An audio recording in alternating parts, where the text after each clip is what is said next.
Professional athletes, or at least most of them, get paid pretty well to play sport for a living. And I say that not to diminish what they do. It's a lot of work to be that good and stay that good.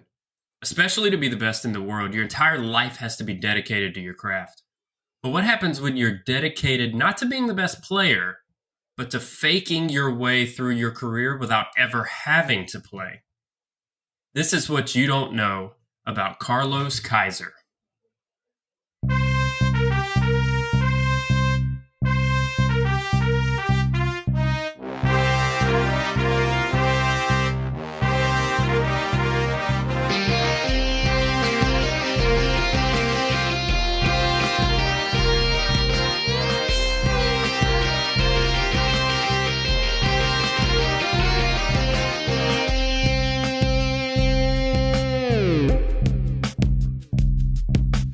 Welcome to What You Don't Know About Sports, where we delve into the forgotten stories, teams, and athletes of sports history and question widely held takes on today's sports.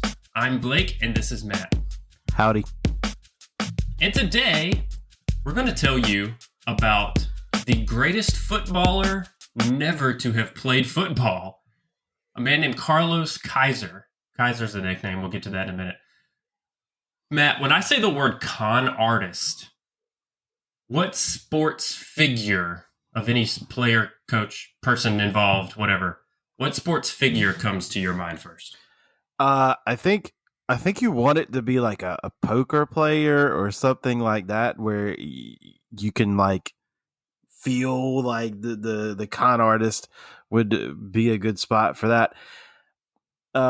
Also a story we covered before, L.W. Wright, like conning everybody into driving a NASCAR race at Talladega, is incredible.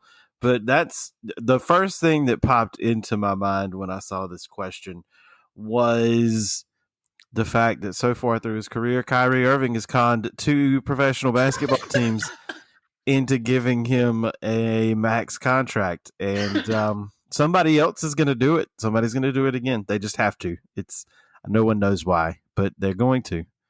He's got to be on the list of player to make the most money while playing the least amount of basketball.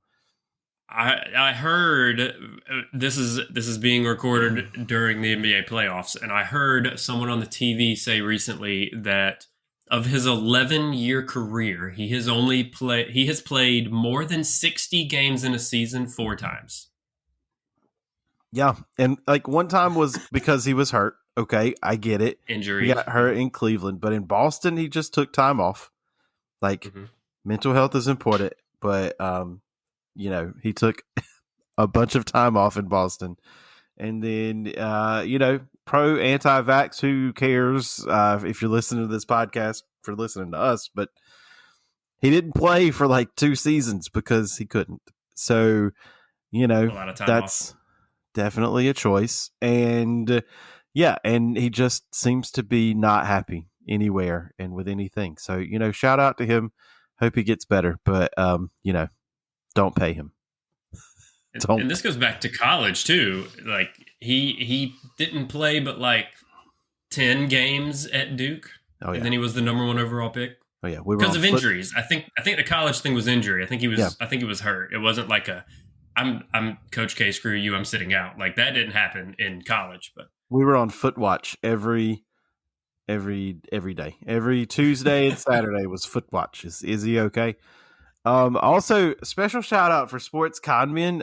George O'Leary once got hired to be the head football coach at Notre Dame, and they found out that he had fudged his resume because I guess somebody fact checked when he became the head coach at Notre Dame. He was the head coach at Georgia Tech for a long time, and nobody particularly cared that he had lied on his resume. But at Notre Dame, I guess they think that's important. It was also at like the dawn of hot takey sports, so I think somebody found out that he was lying, caused a kerfuffle.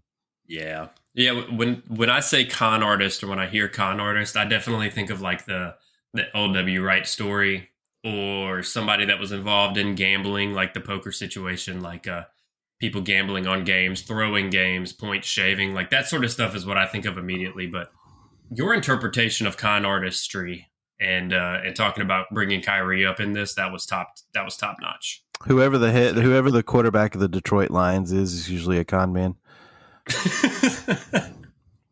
Jared Goff. You're just getting hit. I mean, I guess you're getting hit for that paycheck, but you're not performing very well. So. Are you really earning it? Like anyone could stand there and get hit at that point.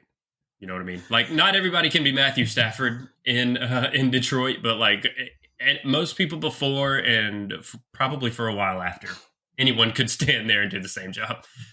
Anyway, so I have 2 disclaimers for this episode. One disclaimer for our American friends. Soccer, the sport that we know as soccer here, will likely be referred to as football throughout this episode. Just know that we are talking about the original football, not the American football. If you don't like that, sucks to suck. Disclaimer number 2. He's a professional. This guy is a professional con artist. Okay, before we get started, like this guy like faked his entire career. We're going to walk you through it. So it's a little difficult to figure out like what actually happened in his career versus what are actual stories that took place in his life. Okay, so we did our best to go through them as best we can, but you can be the judge after we finish. But just 2 disclaimers right off the bat. I have disclaimer number 3. It's not a soccer footballing story. It's a con artist story. So our people that don't like the beautiful game, stick around. Yeah. If you listen to the intro, this guy never actually played the sport. So we're not actually talking about like him playing the sport. This is him navigating the world of professional soccer without actually playing professional soccer. There's actually no tactics involved. Yeah, no tactics involved whatsoever. So stick with us. Also, shout out to our friend Ross because he brought this to our attention, and I had never heard of this guy before he brought it up. I don't know if you have, but we thought he was lying, and so of course we fact checked it immediately. We're like, oh, this guy actually existed. Again, now some of these stories might not have existed. I'll throw a lot of allegedlys out there, but we'll get to it. So, Carlos Enrique Raposo was born on April 2nd, 1963. I said Kaiser was his name earlier. He was given the nickname Kaiser for one of 2 reasons. See, we're already starting with this allegedly stuff. This is great. We don't even know why, yeah. We don't even know why he's got the real... we don't even know why he's got this name. Either, 2 different stories. He resembled Franz Beckenbauer, who is a 2-time European Footballer of the Year from Germany, like a legitimate football player. Supposedly, he resembled him in his youth. I don't know why or how or who thought that. The second reason as to why his name might be Kaiser is because you may or may not know that Kaiser is a brand of alcohol, and he resembled the bottle. Bottle's a little bit wider on the bottom. That's the story, is that he resembled the shape of the glass bottle that Kaiser beer comes in. Okay, well I believe that one. That's better than his face resembled the Kaiser beer bottle. Because I was about to ask, how tore up do you have to be for somebody to be like, you look like a bottle. You got a bottle head. That's not good. So his shape was okay. His physical shape resembled a beer bottle. That's the one I'm going with. It's not great either way. No. He was born and raised in what he called a very poor culture in a place called Rio Pardo in Brazil. And he began his youth career at a Brazilian football club named Botafogo. He was not there very long. He moved on to Flamengo, where he would play until he signed with the Mexican club Puebla in 1979. He was 16. Of course, he didn't spend very much time in Mexico. He was released after just a few months, and he never played a game. He came back to Brazil, though, with a great story of how great he played in Mexico and how the Mexicans wanted him to get dual citizenship and join their national team because he was so good. And he came back to Brazil telling all these stories, and this is where it starts. When he got back to Brazil, he must have come back immediately thinking about how do I get away with this stuff. Like this had to be the long game. He made a bunch of friends, lots of great Brazilian football players: Carlos Alberto Torres, Ricardo Roca, and Renato Gaucho, to name a few. He made friends with them. These were legitimate players. Like Carlos Torres might be one of the best Brazilian soccer players ever. He made friends with all these people. He would party with them. He played on clubs with a couple of them, all for great references for future contract negotiations and placements. He would also befriend media members who would write positively about him in newspapers and stuff because he needed that to portray this image of positivity. And most of his career, I think he would purposefully fake injury. And when that didn't work, he knew a dentist who would claim that he had a focal infection anytime he needed an out as a reason not to play. Another thing that he liked to do, he used fake toy cell phones. And he would have fake phone conversations in various languages. Most of the time, I guess it would have been in Portuguese or in English in one particular case. He would create fake transfer offers and then reject them publicly on these fake cell phones to make him sound more desirable around other players, teammates, and ownership and such. He actually got caught one time by a doctor from one of the clubs he was playing at, or he didn't play, but he was on the team, in the squad. The doctor spoke English, and he was pretending to talk to someone on the phone in English. And the doctor called him out because he was fluent in English and he could understand what he was saying. And he basically got kicked off of a team after that, after getting caught doing that. He would pay youth team members to foul him hard in practice so that he could claim injury. He'd get knocked to the ground and then he would roll around and claim a hammy or something. He would pay spectators, allegedly, to sing his name during games when the club owners were present to make him sound better and look better. He also used these connections to party a lot and to pick up women, a lot of them.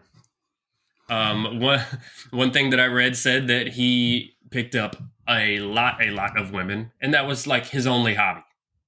We don't need to get into the details, but he picking up women and partying were like his two only hobbies outside of all of this shenaniganry, if you will. So he's the Wilt Chamberlain of Brazilian soccer, apparently. If you ask him, right? So that's the other part is we don't know how many of these stories are legitimate, like you said at the beginning, because we don't get them from anybody but him, right? Which is typical con artist type thing. But we do know that he was friends with the greats, because I know, like, specifically that Renato Gaucho is like one of his best friends and like loves to repeat some of these stories. This is all like, we've talked about it before, that like 70s area and even into the 80s. There's nobody checking up on anything. It feels like you could just show up anywhere in the entire world and just say you were whatever. And if you could make people believe your story, then that was true. Like, you didn't have to be whoever you said you were. And he's pulling out all the tricks, right? The befriending a media person so they can write whatever you want. The dentist that can get you out of work. That would be helpful in 2022, I think. Really would. That would still actually go over. That would work really well. That's still the fake cell phone conversation, like that's, cell phones were not common at the time. So just him having a cell phone is this aura of being important and being famous and being special. So that's part of it. These are all like very simple cons, and I think it seems like his whole deal is that he just wants to be famous more than he wants to be anything else, right? So you're probably right. When he gets back from Mexico in '79, he really is just thinking, how can I get what I want by doing the least amount of work possible? He knew at that point that he wasn't good enough. I think. He knew at that point he wasn't good enough to continue to play professional football and soccer, remember? Yeah. And he had to figure out ways to stay on teams, to continue to get paid, to maintain the celebrity status, because that was really important to him. He made friends with all of these really, really good and really famous football players in Brazil, and he just wanted to have what they had. And I And think, so he did all of this just to maintain this fake celebrity status. and supposedly he was in like decent shape because he could play that. He looked the part of a soccer player, footballer, Yeah. and Yeah. could physically do everything he needed to do minus anything Dribbling. with the ball. Right. Yeah, he couldn't handle the ball, he couldn't shoot the ball, he couldn't dribble the ball. He had the fitness to be a soccer player. He just wasn't good enough with the ball to do it, especially against any sort of competition. Gotcha. So just work out a little bit, get hurt, and get paid for a while, right? Yeah. Yep, just claim a hammy. You that buys you like a month, because then you just get to train and work out like while the team is actually playing and practicing. You get to be on the bench, you still get to get paid, and that cycle continued for years. And at that point too, teams don't have doctors. Like, they don't have their own medical personnel traveling with them. Maybe they got a trainer that knows halfway what they're doing. At that point, probably. So if you've got a doctor friend, you could really play that out. He's not cleared. We can't play him. We can't. It gets better. All right. So when he comes back to Brazil, he gets caught by that English speaking doctor, and he went back to the club Flamengo. He employed the same injury scam where he would get there the first day, he would get hurt in training, he would claim an injury, and he would just have to work out on his own until he was match ready.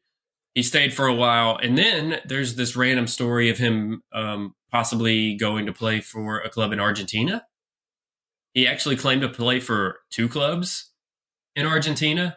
He told people that he was Carlos Enrique, who was an actual Argentinian soccer player, football player, who won titles for the teams that he played in Argentina. But he came back and he claimed that he went down there and he did all these great things for these teams, posing as Enrique, even though obviously he wasn't. But of course, from that distance and at that time, communications weren't the same as they are now. And so there was really no way to fact check this stuff. So he comes back, he dabbles in Brazil for a little bit. And then in 1986, he allegedly went to Europe and allegedly joined a French Division II club. Now, this is also up in the air, obviously, but this is the story. At his introduction, he was asked to train in front of the fans. I don't know if you guys know what I'm talking about, but so especially at the bigger clubs, when they do this presentation, they bring a bunch of fans into the stadium, and the player gets introduced in their new jersey with their name and their number, and they juggle and they dribble and they shoot and they they have like a very mini training session with the club ownership and all these important people there, and taking a bunch of pictures, and they speak, and it's a big thing. So apparently he did this at this French Division II club. But instead of actually training with the soccer balls, he just blasted them into the crowd at the fans, basically so that he didn't have to show any of his ball skills, while kissing the club badge on his jersey. Of course, everybody loved that, right? Like, the fans got soccer balls. Like, imagine being at an American sports thing and they're like shooting the T-shirts into the stands, and everybody's like, "Woo me, yeah!" And yeah, so that's probably what was happening. He was kissing the badge on his jersey. He never played there, according to the story, and he returned to Brazil the next year. Well, a journalist friend that he made in France wrote an article on him while he was there, actually saying that he was the top goal scorer for the club while he was there, and that he actually played there for 8 years. Well, Fabio Barros, who was on the club, did play for the club for 4 years at some point, came out later and he said that he gave Kaiser a club jersey. The two of them went to some random soccer field. Barros took photos of Kaiser wearing the jersey as proof of his time there, and Kaiser actually had a fake ID card made to prove that he was there in France for some amount of time. And so this Fabio guy comes out and he says, yeah, Kaiser's never even been to France. Like, I came to Brazil and did all of this for him. Took pictures of him in this jersey, brought him this jersey. None of this actually happened. So according to Kaiser, he went to France for a single season, right? That's like a year. I read where he was there for 1 year and immediately came back, and then when he got back to Brazil, he claimed that he was actually there for 8. Which, I mean, works if nobody knows you or sees you or connects that you were just here like in January. But so according to him, he went for a year or 8. Maybe. According to the journalist, he made it up and wrote a story that he was there for 8 years, which we know couldn't possibly be true because he would have had to have left in 79 when he was released from Puebla in Mexico, gone straight to a Division II club in France, which doesn't happen if you're released from your junior contract. You're not getting picked up by a bigger league team. And then stayed there for 8 years. So we got the journalist doing the writing, which actually meshes with Fabio Barros' story that he just gave him the stuff and they all pretended that it was true so that he could get a payday somewhere else. Yep. So Kaiser says he was there for a year and did so if we go with the journalist and Fabio Barros, right, that part of the story, then this whole booting the balls into the crowd so that nobody can train and kissing the badge to save his skin is just a con. Yeah. Like probably never happened. So he's either conning the people in France, which fits the mold that we've got, or he's conning us about how well he conned his career. Yes. Right? Like it's so convoluted you can't keep up. Convoluted. The pun. Conception. Ba-dum-bum. No, wait, that's a different. I was making an Inception pun, and that means something different. So, so inconceivable. All right, so that's so this, we don't know what's true. This could be 2 truths and a lie, and you would not be able to succeed with him because they were all lies. Everything would be a lie. Yeah. Or it's just so unbelievable and true you wouldn't be able to pick it out. Like he's probably lying. He did not kick balls into the screaming fans. That's my guess. But if he did, it would fit. So if he did, let's pretend that he did go to France. And then we have to pretend that he came back to Brazil because that's his story. He went to France and came back. And when he got back, allegedly, he joined another club in Brazil, Bangu, in Rio. And of course there, he claimed injury again. Well, this time, this club was sponsored majorly and basically owned by one of the biggest crime people in Rio at the time, Castor de Andrade. He ran a bunch of illegal gambling operations throughout Brazil. There's a Portuguese word for it, for like what he was. It's kind of like a criminal in a way. Like I don't know exactly how to describe it, but I'm not going to try and pronounce it. Like a Don or whatever. Yeah, something like that. So Andrade comes and he insists that Kaiser plays. He was tired of only seeing him train and practice and never playing. And so there was a random game. Allegedly, there was a random game. Kaiser's on the bench. The team's losing 2-0. The Andrade, who's watching from way up above, probably radios down to the bench and says, "Put Kaiser in the game. I want to see him play. I'm tired of seeing him only train." Kaiser says, "Well, here goes nothing." He gets up, starts warming up and down the sideline like they do, and then here comes the fun part. Kaiser claims that a group of opposing fans either called him a thief, possible, or a very specific homosexual slur, which I am not going to repeat. And then, which prompted Kaiser to jump into the stands and start a fight with the opposing fans. The ref comes over, immediately gives him a red card, which means he's disqualified from the game. That was the only soccer tactics. Just stay with us. Red card means you're disqualified. That's it. We're done with it, okay?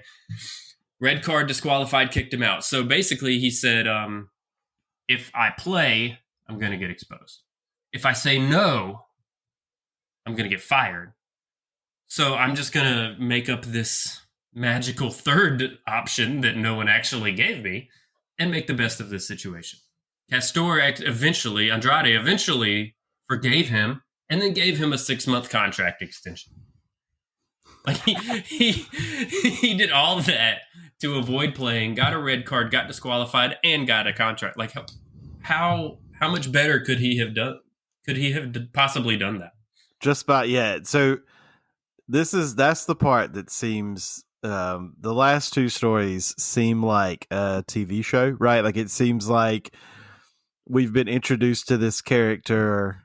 He's goofy and he's folksy, and we know he's lying, but we're supposed to pull for him. And he gets into this spot where he has to train, and he comes up with a way not to. And then the kind of the alternative story for this, and maybe it's Kaiser conning people again, is that not only was he just kind of in a pinch there, he because Andrade was the criminal mastermind in Rio, supposedly he was under the threat of death. One of the retelling he gave The Guardian in a profile about him was that the manager was threatened that he either Kaiser would be on the team that day or the manager was going to be murdered. And then when he radioed down to put him in the game, it was that Kaiser was going to go in the game or he was going to be murdered. And Kaiser, if he played, would have been murdered because he sucked. And so that's where the thing came from. Yeah, that's where the thing came from. And yeah, that he somehow turned it into this gold mine and dude, that is incredible acting. Like you know how quick you got to be. Like from the time that happened, he was like, "Oh crap, what do I do?" Yeah. Seconds later, like comes up with this grand solution, and it works out. There's something about people that are this charismatic to get away with all this that just lets them always find, if you don't know what they're doing to you, like once you catch their act, you can sniff it out easily. But something about these charismatic people, man, they can just find a way to weasel out of everything because of their just energy level and the way they behave. So right. And he moved around so much, he never really had to deal with the same people. Like after he basically wore out his welcome in one place, and he would move on. And then if he did end up coming back to a particular club that he had already been to before, it might have been different management, different ownership. He could convince them all over again that he was fine and whatever. And Brazil's a decently big country, right? It's not the United States, but it's also not England, right? It's a larger country in terms of land area, so you move around a little bit. And you can do that. He's bouncing to other countries allegedly and getting to reset it. He's also got this built-in advantage where he could be Carlos Kaiser, but he also could just be his birth name, right? Carlos Raposo, and be two different people, right? He even claimed to be a different player altogether, right? In one of his signings. So nobody's checking up. Nobody's making calls. Because these aren't even like the big, other than Flamengo. These aren't these aren't teams that anybody would have ever heard of from Brazil. So nobody's checking up. Nobody's calling his last team, checking references. Could you give me? No, nobody. They're just signing a dude they think's good. So because the paper said he was the leading scorer in France. Right? Yeah, like you come back from France saying you're the leading scorer in a Division II league, and you get a contract. That's it.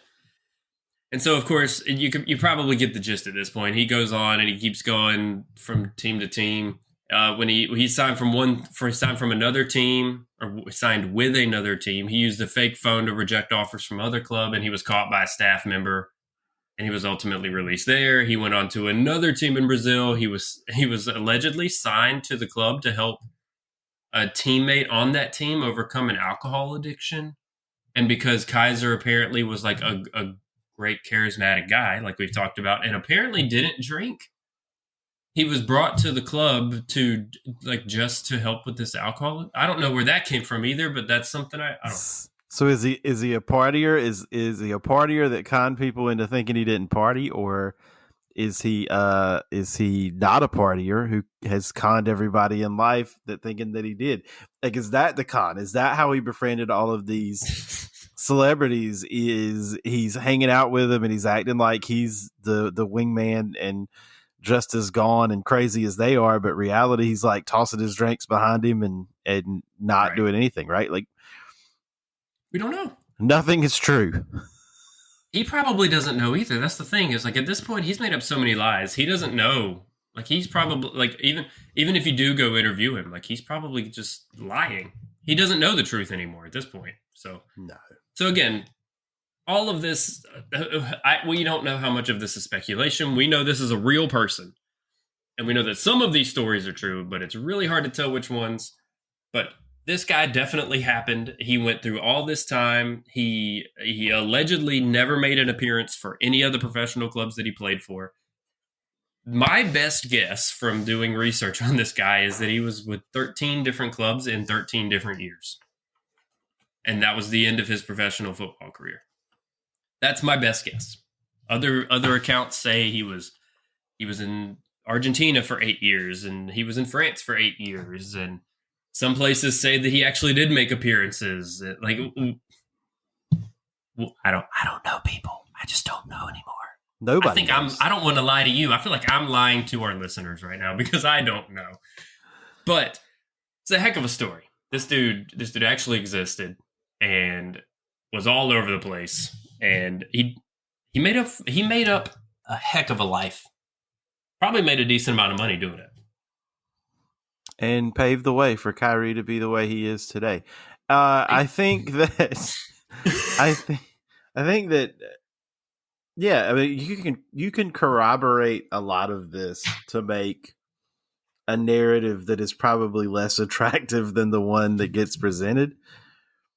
But you can't, because of the time period, right? Going back and trying to figure out where he actually played and where he actually was is hard to do too, because, well, first of all, we don't speak Portuguese, so that was barrier. Lots of language barriers in these journal articles. Yes, but I mean, somebody like this is getting coverage on celebrity and on charisma, and so it's hard to sort out what is true and what isn't, and the story as is, whether true or not, is impressive. 13 clubs in 13 years and not playing for any of them is not something you're ever going to see again.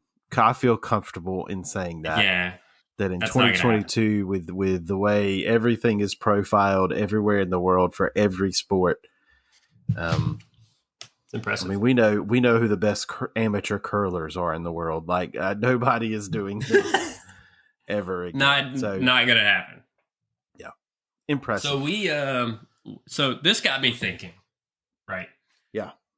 Normally we stop in the middle. Yeah. And we have a fun stump trivia session. Yeah. Well, this got me thinking that even though Kaiser didn't play for his teams, allegedly, he didn't actually make any appearances for any of his teams. I think of him as a journeyman, if you will. And we're probably all familiar with that term. Do not ask. Oh, my God. We're probably all familiar with the term journeyman at this point, where there's players who have signed for a whole bunch of teams in their careers. They've played for a lot of them, but they don't stick around for very long. And they go on to greener pastures, or blue, or red, or whoever the mascot is at the club that they're signing to next. And after Kaiser took all these clubs' money, they wasted all this time being on all these teams for all these years. I wanted to salute the true journeyman, specifically in American sports, okay? We're going to keep it in America. So we're talking an extended kind of trivia, because I don't know how many of these you will know.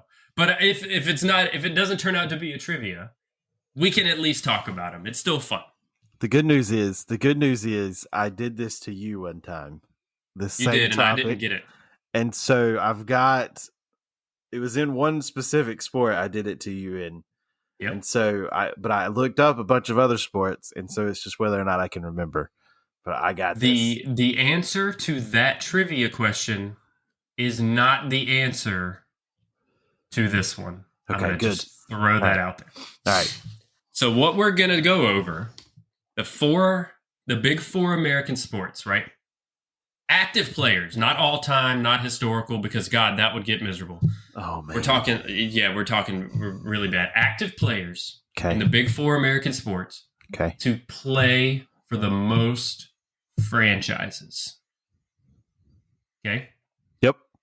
If you remember the answer to that trivia question, we're going to start with the NBA, which was the league that's where he came question from, happened in. Trevor Ariza is not the answer. Okay. All right. He's been traded the most, but he has not been on the most teams. Not on the most teams. Okay. Among active players. So I figure instead of making you ask a whole bunch of come up with questions for all four big leagues, I'm just going to read you some stuff about the players. Ooh. And you stop me when I get it. you know the answer, if you know the answer. Okay. So we're doing the NBA one first. NBA first. Okay.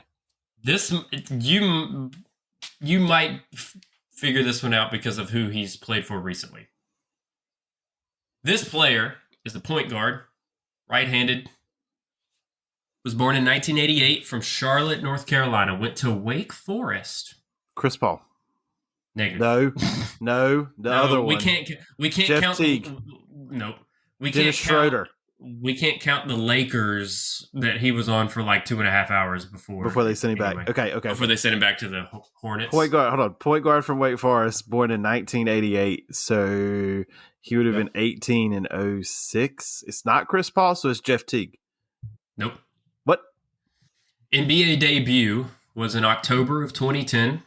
He has been in the league for 11 years. He went to Central Cabarrus High School in Concord, North Carolina. I'm going to read off his teams. Are you ready? Who's the other? Yeah. Why don't I know this? Oh, my God. I don't know, but I think you'll get. So, Houston, Memphis, Golden State, Orlando, back to Orlando, Milwaukee, Phoenix, Oklahoma City, Philadelphia, New Orleans, Philadelphia, Detroit, Washington, Charlotte, and then Washington. He's currently on the Washington Wizards, but as of 2 months ago, he played for Charlotte. I remember this happening specifically. 2 months ago, he played for Charlotte? Yeah, I would say, yeah. He might have been on a 10-day, or he got signed to a second 10-day, if I'm not mistaken. From Wake Forest? Mm-hmm. He's obviously a career journeyman. He was, I think he was in the G League for a little while. His basketball reference page has 1, 2, 3, 4, 5, 6, 7, 8, 9, 10, 11, 12, 13, 14 jerseys on it. It's like a rainbow. It's beautiful. His career average is 7.6 points, 2.5 rebounds, 3.9 assists. Why I cannot think of who this is. And as soon as you tell me, I'm going to be like, yeah, no, obviously. Yep. You're going to fall out of your chair because he literally just played for the Hornets. Yeah, and I cannot. He's point guard. He's a point guard. Yes. He's actually only 6 feet tall. So yeah. Only 6 feet tall. Don't fall out of your chair yet. You want me to tell you? Okay. Yeah. Ish Smith. Yeah, he did go to Wake Forest. Oh man, I didn't forgot. realize that until I looked this up, but He was on the Hornets. Ish Smith. Yeah, I do remember. I do remember that he was there. he's back on the Wizards now, and he spent almost 2 full he spent like a season and a half with them a couple years ago. Left and was on the he actually played 37 games for Charlotte. Yeah, he that was the not good years at Wake Forest, right? That was Likely after, so, yeah. That was after Skip Prosser. Yeah, he was after Skip Prosser and before Danny Manning. So he was with that little bit where Dino was running the show and before it fell apart there on old Dino. Okay. Yep. All right. See? This is fun. Yeah. NFL. Y'all ready for this?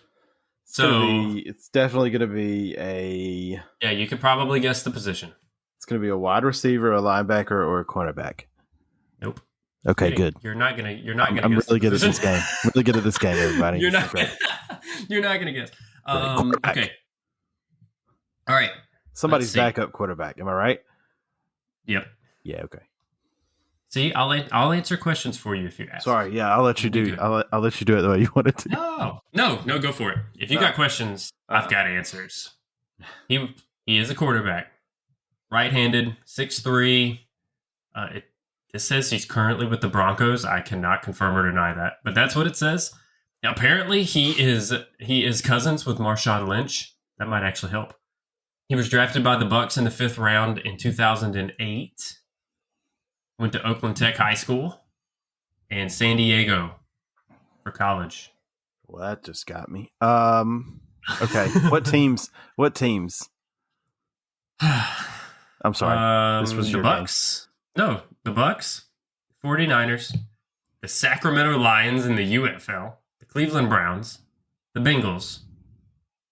I'm going to try and do this in order. Back to the 49ers, back to the Bengals, to the Jets, the Colts, the Bills, back to the Bengals, Ravens, Giants, Texans, Raiders, the San Diego Fleet, the Washington Redskins, the Detroit Lions, the Niners again for the 3rd time, and he is currently a backup at the Jets. And I read that last season he actually had to play in a game because the backup got injured and he actually had to enter a game. And when I read that, I remembered.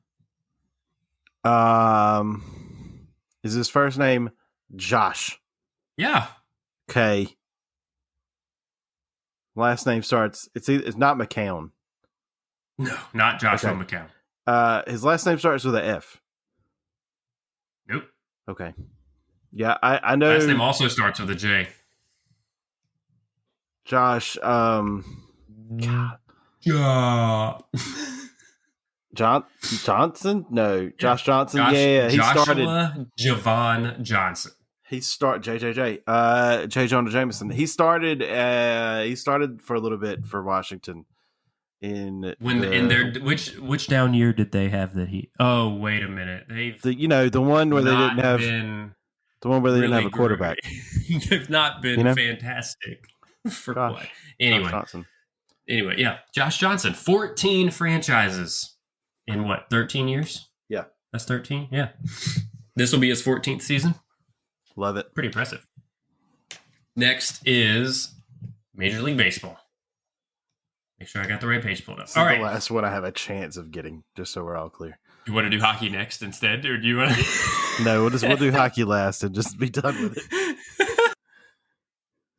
All right. So, pitcher. Yeah. Bats left, throws left. Yeah. Journeyman pitcher. Imagine that.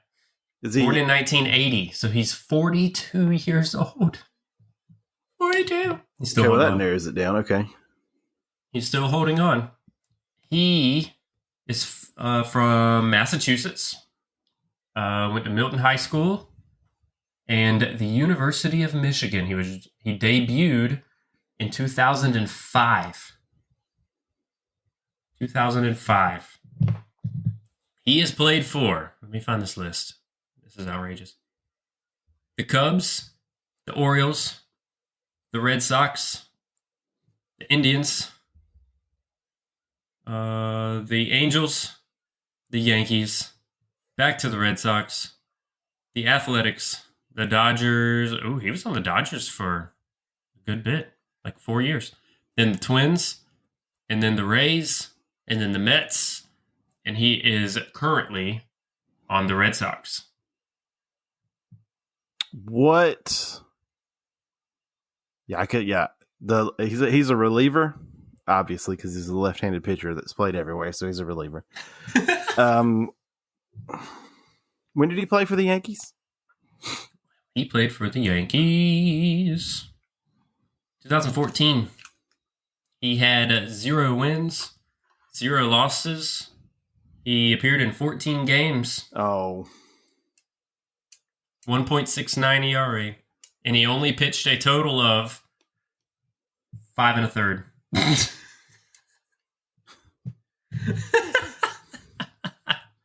I think he averaged like an out and a half every appearance. I was about to say he was a deadline pickup that he didn't.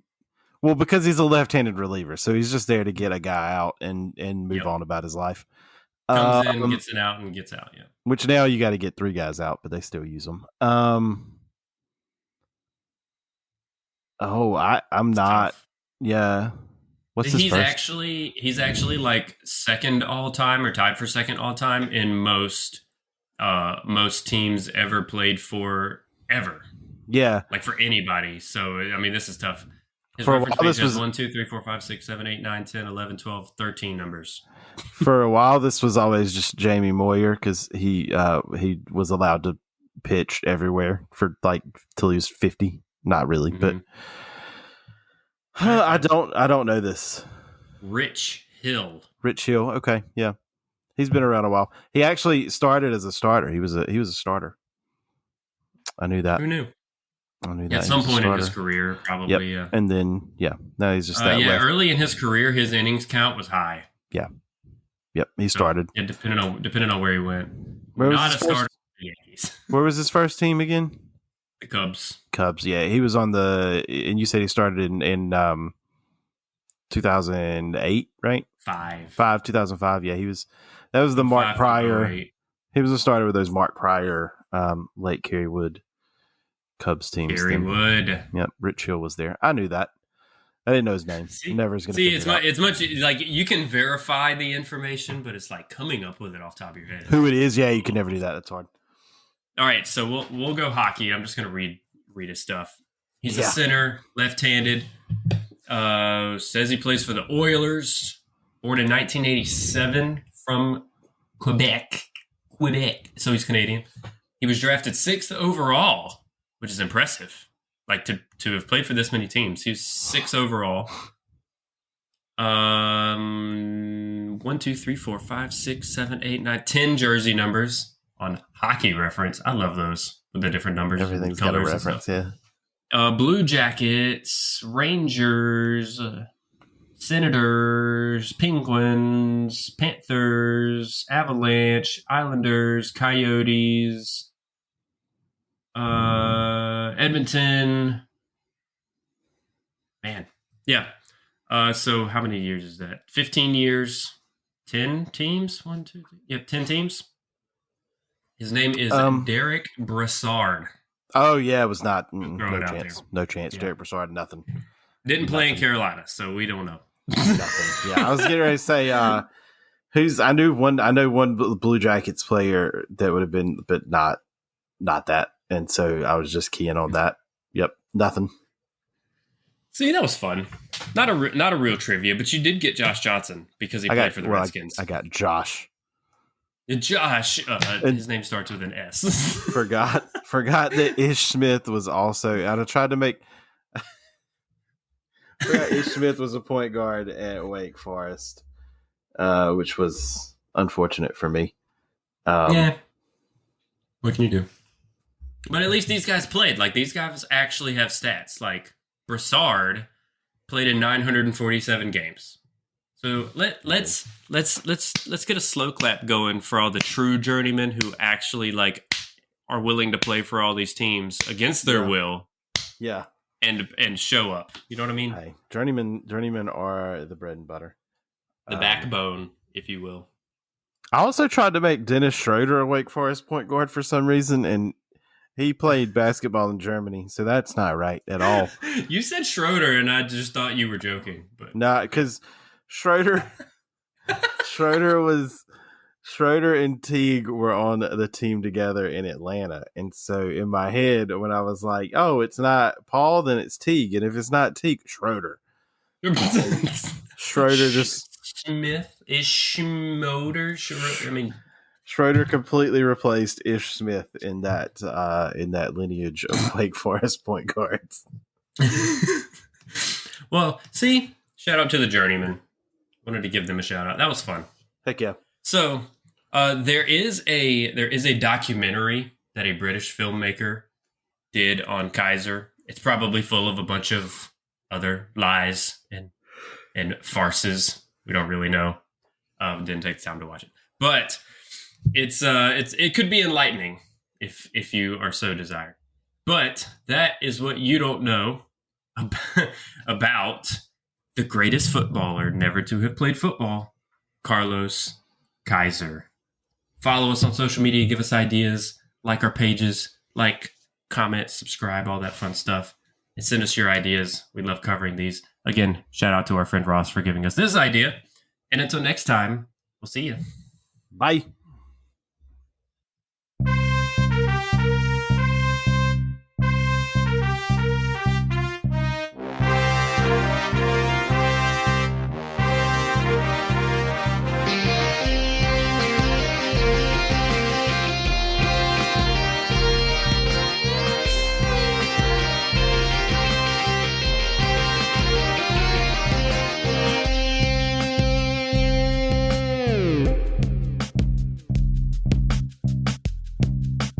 Thank you for listening to this episode of What You Don't Know About Sports. If you enjoyed what you heard today, please leave us a review, 5 stars only, and hit that subscribe button wherever you listen.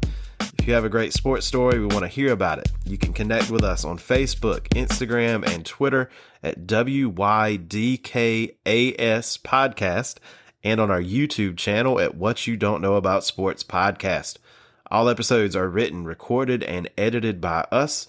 Stay tuned for the next episode.